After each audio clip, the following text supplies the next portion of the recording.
तो mental math कक्षा 8 के अगले भाग पर चलते हैं और इस सीरीज में हम कर रहे हैं अध्याय नंबर 3 चतुर्भुजों को समझना। मैं हूं हरी सर और आप देख रहे हैं मेरा YouTube channel maths with Hari sir special Hindi medium के बच्चों के लिए। आप किसी भी स्टेट में रहते हो ये मेंटल मैथ आपकी काफ़ी हेल्प करेगा। यदि आप किसी भी क्विज में पार्टिसिपेट करना चाहते हो, हिस्सा लेना चाहते हो तो भी ये हेल्प करेगा, या अब आप जो फाइनल एग्ज़ाम होंगे उसमें भी अगर आप देना चाहते हैं फाइनल एग्ज़ाम तो भी ये आपकी हेल्प करेगा। तो मेरा अनुरोध है कि आप मेंटल मैथ में से देखकर सीखें और दूसरों को जरूर सिखाएं। आइए क्या कहता है अगला प्रश्न नंबर यहाँ पर 6 जो कि मैंने यहाँ पर लिखा हुआ है। देखो क्या कहता है, यदि P क्यू आर ऐसे एक समांतर चतुर्भुज हो तो कोण क्यू घटा कोण S का मान बताना है। कोण क्यू ये रहा और कोण S ये रहा, मैंने एक छोटा सा बनाया, ठीक है, इनका मान बताना है। अब आपको जो समांतर चतुर्भुज है उसकी प्रॉपर्टी याद होनी चाहिए। क्या होती है? समांतर चतुर्भुज के सम्मुख कोण बराबर होते हैं। क्या होते हैं? बराबर होते हैं। अब देखो बच्चों यहाँ पर कोण क्यू बराबर होगा कोण S, ठीक है ना। यहाँ पर लिख देता हूं, लिख देते हैं समांतर चतुर्भुज के सम्मुख कोण बराबर होते हैं, ठीक है, इस तरीके से। अब यहां पर कोण क्यू लिखा है और कोण S है, कोण S को इधर ले आओ तो इधर आकर ये घटा में हो जाएगा क्योंकि इधर तो कोई साइन नहीं है ना इसके सामने, और जिस कोण के सामने किसी भी अंक के सामने कोई साइन नहीं होता तो क्या होता है, वो जमा में होता है। तो इधर आकर इधर कुछ ही बचा तो इधर 0। तो इस तरीके से यहां पर ये मान आपका आ गया है। प्रश्न नंबर 7 क्या कहता है, यदि किसी समबाहुभुज के बाह्य कोण की माप 72 डिग्री हो तो उसकी भुजाओं की संख्या क्या होगी।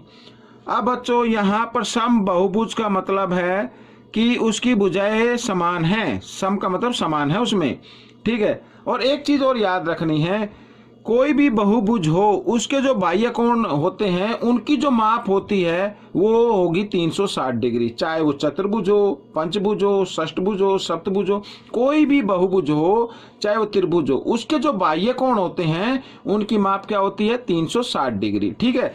तो यहाँ पर हमें ये प्रश्न करना है, उसकी भुजाओं की संख्या ज्ञात करनी है। तो भुजाओं की संख्या ज्ञात करने के लिए भुजाओं की मैं लिख लेता हूं पहले, भुजाओं की संख्या तो कुल बाह्य कोणों का कुल माप, ठीक है, या यहां पर लिख देते बाह्य कोणों का योग, ठीक है, और बटे यहां पर बाह्य कोण, इस तरीके से। तो बाह्य कोणों का योग होता है बच्चों 360 और यहां पर है 72। तो इस तरीके से इसको करेंगे। अब 72 पंजे यहां पर बच्चों होता है 360, ठीक है, ऐसे 72 का पढ़ आता है। अगर नहीं तो आप 2 से भी काट सकते हैं इसको, फिर 8 से भी काट सकते हैं, इस तरीके से काट कर देख लीजिए। तो यहाँ पर आ गई भुजाओं की संख्या कितनी आ गई, 5 आ गई। तो यहाँ पर लिख सकते हैं समभुज में भुजाओं की संख्या कितनी है बच्चों, 5। ये आपका उत्तर रहेगा, ठीक है। आइए अगला प्रश्न करते हैं। अगले प्रश्न में क्या कहा है, एक चतुर्भुज का एक विकर्ण दूसरे विकर्ण, यहाँ पर केवल है बच्चों ये, ठीक है, एक चतुर्भुज का केवल एक विकर्ण दूसरे विकर्ण को समद्विभाजित करता है तो उस चतुर्भुज का प्रकार बताना है कि किस प्रकार का चतुर्भुज होगा। अब आपको बच्चों ये प्रॉपर्टी याद करनी पड़ेगी। देखो समांतर चतुर्भुज में जो विकर्ण होते हैं वो एक दूसरे को समद्विभाजित करते हैं, लेकिन यहाँ पर लिखा है एक चतुर्भुज का एक विकर्ण दूसरे को क्या कर देता है, समद्विभाजित कर देता है। अब यहाँ पर इस तरीके से मान लीजिए ये कोई विकर्ण है, ठीक है, और ये दूसरा विकर्ण हो गया, इस तरीके से इसको समद्विभाजित कर देता है ऐसे, ठीक है, यहाँ पर, यानी ये 2 बराबर भागों में बट गया, ये नहीं बटा है। तो ऐसी आकृति को हम बोलते हैं बच्चों पतंग। क्या बोलेंगे, पतंग। तो पतंग होती है जिसका एक विकर्ण दूसरे विकर्ण को समद्विभाजित कर देता है, यानी ये और ये बराबर हो गए, ये और ये बराबर नहीं होंगे, ठीक है। तो पतंग और इंग्लिश में बोलते हैं काइट। तो बच्चों इस तरीके से ये प्रश्न आपका हल हो गया। प्रश्न नंबर 9, प्रश्न नंबर 9 में क्या कहा है, बहुत ही आसान है ये भी। देखो, यदि किसी त्रिभुज के आंतरिक कोण, ठीक है, 3 अनुपात 2:1 के अनुपात में है तो उसके बाह्य कोणों का अनुपात ज्ञात करना, बाह्य कोणों का अनुपात ज्ञात करना। तो पहले हम क्या निकालेंगे, आंतरिक कोण निकालते हैं। तो निकालने का तरीका क्या होगा बच्चों, त्रिभुज के तीनों कोणों का योग क्या होता है, 180 डिग्री होता है। इस 180 को भाग देना अनुपातों के योग से, क्योंकि आंतरिक कोण है, आंतरिक कोणों का योग 180 होता है। तो 3 और 2 5 और 1 6, 6 से भाग दे दीजिए। जो 6 3 18 0 यूं तो 30 डिग्री यहाँ पर इसका मान आ गया। तो पहला कोण कितने का होगा वो लिख लेते, पहला कोण। तो पहला कोण होगा बच्चों 3 है ना, इस 30 को 3 से गुणा कर देना है इस तरीके से, तो 90 डिग्री आ जाता है। दूसरा कोण, दूसरे कोण का जो हमें 30 से गुणा करना है, दूसरे जो रेशो दिया हुआ इससे, ठीक है। तो 30 को 2 से 30 दूनी 60 इस तरीके से। तीसरा कोण, तो तीसरा कोण आ जाएगा बच्चों यहाँ पर 30 को गुणा कर देना है आखिरी वाले रेशो से, तो इसी कम 30 इस तरीके से। तो ये आ गए बच्चों आंतरिक कोण आ गए। अब ये क्या हो गया, एक से समकोण त्रिभुज हो गया, जिसमें क्योंकि एक 90 डिग्री का कोण आ रहा है ना यहाँ पर, ये 90 का आ रहा है इस तरीके से, और ये मान लो ये 60 का है यहाँ पर, और ये है 30 डिग्री का कोण। तो अब हमें क्या करना है, हमें ये ज्ञात करना है कि यहाँ पर जो बाह्य कोण बनेगा, ठीक है, बाह्य कोण एक तो इधर ये बन गया, इधर ये बन गया बाह्य कोण, तो ये 90 का होगा एक। तो दूसरा ये यहाँ पर हम बना लेते हैं इस तरीके से, और एक इधर बना लेते हैं। तो अब देखो बच्चों, बाह्य कोण, एक अंतःकोण और एक बाह्य कोण, ठीक है ना।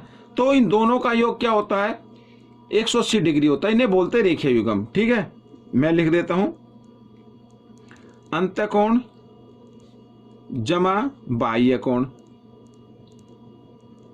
बराबर 180 डिग्री। तो ये क्या बनेंगे, रेखीय युग्म बन जाएंगे। तो यहां पर मैंने लिख दिया है, ये मैंने ठीक है। अंतःकोण है 90 जमा बाह्य कोण हमें ज्ञात करना है, तो बाह्य कोण की जगह बाह्य कोण ही लिख लेते हैं, और 180, 90 इधर जमा का इधर आकर ये घटा का हो जाएगा। तो पहला बाह्य कोण जो आया है, ठीक है, ये आ गया बच्चों, यहां पर मैं ऊपर कर देता हूं इसको थोड़ा सा, 180 घटा 90, क्योंकि 90 जमा का ना, इधर आकर घटा का हो गया, तो आ गया 90 का। ये तो 90 डिग्री का हो गया बच्चों, एक ने 90 डिग्री का हो गया, ठीक है, इस तरीके से।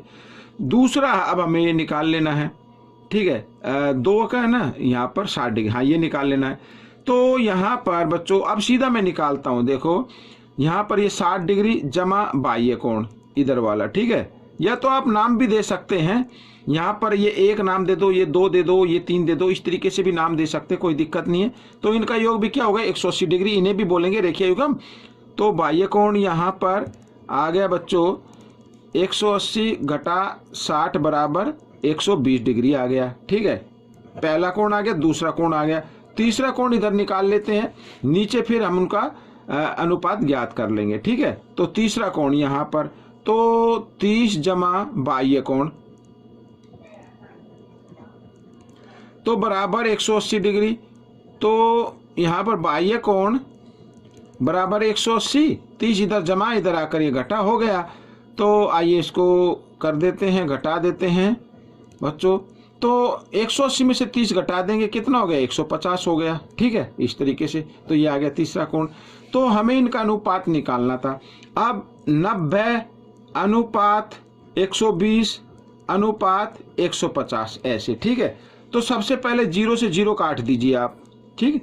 अब हमें करना क्या है, अब ये तीनों संख्या 3 के पाड़े में आती हैं, तो 3 तिया 9, 3 चौक 12, 3 पंजे 15, तो 3 अनुपात 4 अनुपात 5, ये आपका उत्तर हो गया, ठीक है। अब हम करेंगे प्रश्न नंबर 10, और प्रश्न नंबर 10 ये यहाँ पर ये लिखा हुआ है, ये देखिए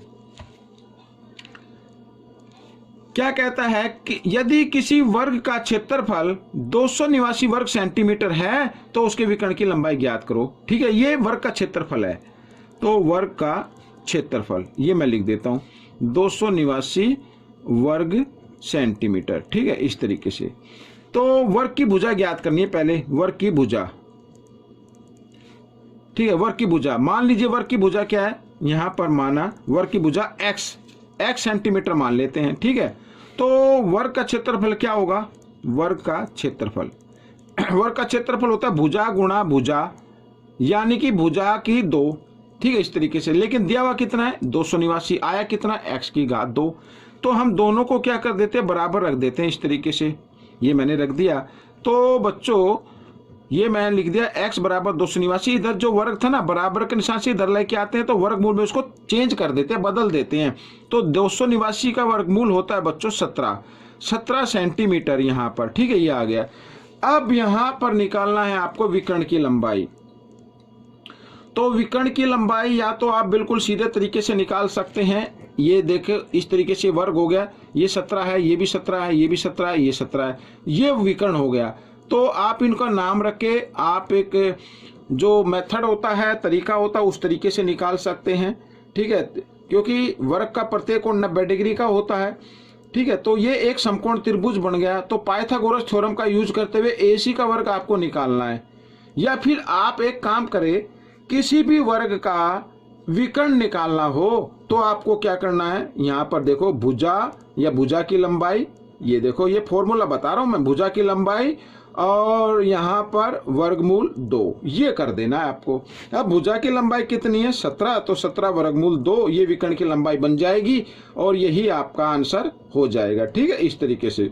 अगर यहाँ पर मान लीजिए ये दूसरा ले लेते हैं, यहाँ पर है ये 7, ठीक है, या है 5, कोई भी है 5 है तो ये भी साइड 5 होगी। तो इसका विकर्ण निकालना हो तो क्या होगा, 5 वर्गमूल 2 सीधा लिख दीजिए, ये आपका उत्तर हो गया। तो बच्चों ये भाग आपका पूरा हो गया है। आपको ये भाग कैसा लगा मुझे जरूर बताएं और इसमें से सीखकर दूसरे बच्चों को जरूर सिखाना। मिलेंगे अगले भाग पर, तब तक के लिए आप प्रैक्टिस करते रहिए और इस वीडियो को देखने के लिए धन्यवाद।